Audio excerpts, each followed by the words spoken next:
Hello friends, Janky here, and welcome back to the lab. It is Halloween, which means it is time for a very special review of a very special series that has gotten a bit of a cult following, possibly quite literally. A little something known as Bendy and the Ink Machine.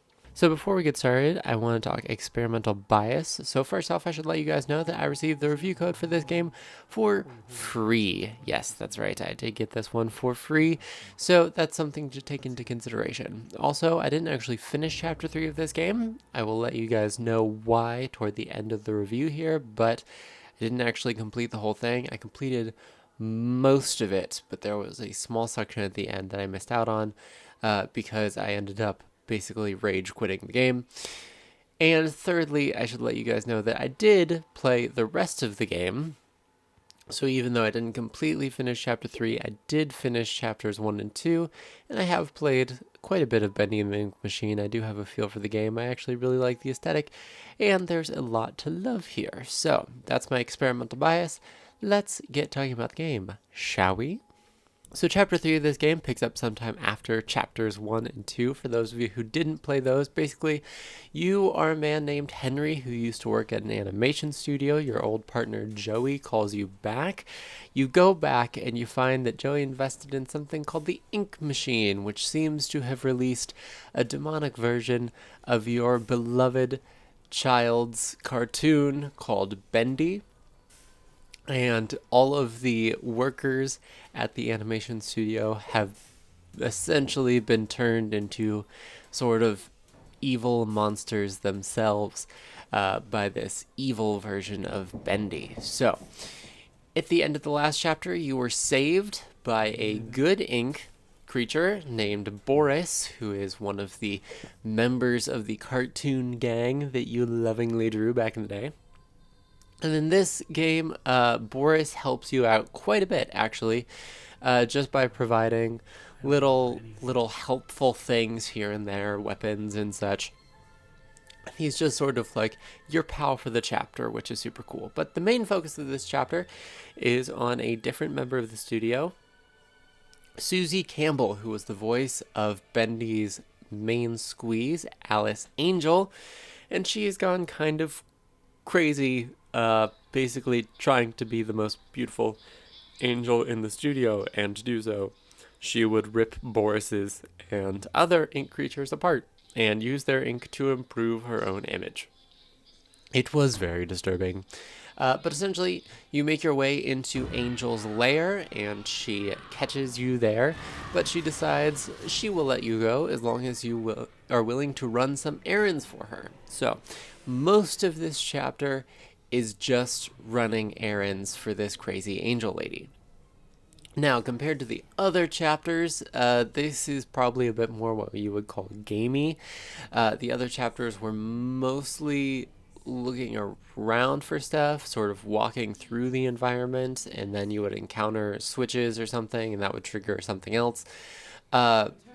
Mostly it was a focus on the story, whereas this one is a bit more focused on you collecting things. Now, whether that is to the game's benefit or detriment, it kind of depends on your opinion. Personally, I kind of liked that even though the other chapters were shorter, they had more of a story focus, as opposed to just going from level to level of the studio and collecting what it was that Alice needed.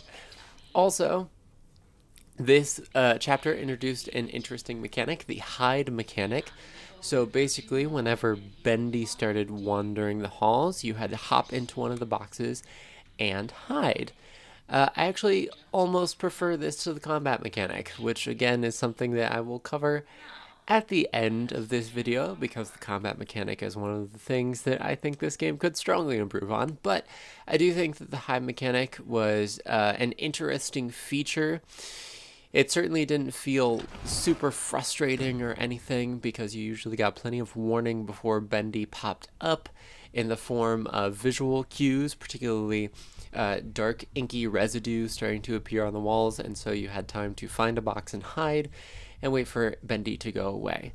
Of course, some of the zim was taken out of this for me, because currently Bendy and the Ink Machine and Hello Neighbor are running a cross promotion, which meant that who I was actually hiding from was the neighbor from Hello Neighbor, who looks very out of place in Bendy and the Ink Machine, and somewhat takes you out of the experience, but that is okay by me.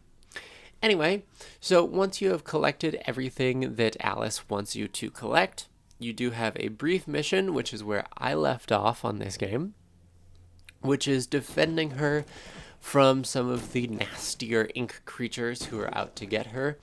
Essentially, it is a wave combat game. There's only one way for the ink monsters to go, which is across a bridge, and you have to defend with a pipe, a piece of a pipe. And here is why I do not like this part of the game, which is the combat in this game is constructed in such a way that you do not have a lot of reach, and sometimes it feels like things should hit and they don't. And also it feels like the monsters have a lot of reach, and it also doesn't feel like you shimmy fast enough to go in for the hit and then get back in time to not be hit by the monster. So when you have 2 or 3 pretty high-powered monsters coming at you with pretty good reach, and you don't feel like you have a lot of places to go, and especially because right before this section starts, you give back easily the best weapon in the game, which is the hand axe, you feel very, very frustrated. And I died 3 times, 4 times, 5 times. I died 5 times before finally deciding, you know what? I'm just going to watch someone else play the end of Bendy and the Ink Machine Chapter 3, which is exactly what I did, because I didn't want to sit there, I didn't want to be frustrated by the fighting mechanics, and so I was just like, never mind. And so I actually went on YouTube, watched Jacksepticeye play the rest, and the last section looks pretty cool. It's another hide-and-seek sort of section that had some really interesting mechanics, particularly there wasn't any place to hide, you just had to avoid the main enemy in that section, which is pretty cool. And then you get an interesting wrap-up on the story of Chapter 3.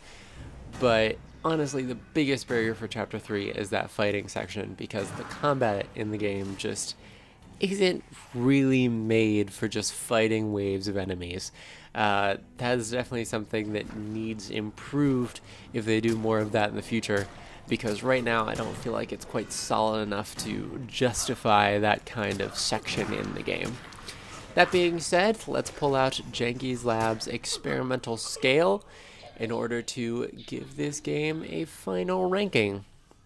Now, as I'm sure you guys remember, there are 5 possible options. I would say that this game, it was pretty good. I think that a lot of the action was repetitive because a lot of it was collecting things, and there were a couple combat sections that I think were kind of iffy, but I think that this section also contributed a lot to the lore of the game, which is easily the game's best part.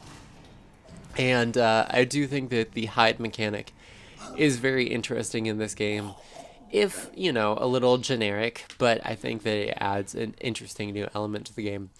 So, with that in mind, I am going to give this game a score of promising results. Hopefully the Bendy team at MacLeod Games learns a lot from this particular chapter and people's feedback to it, and they can come back for Chapter 4, making everything even better for us, deepening the lore, improving the mechanics, all that good stuff. I hope that you guys enjoyed this episode of Janky's Lab.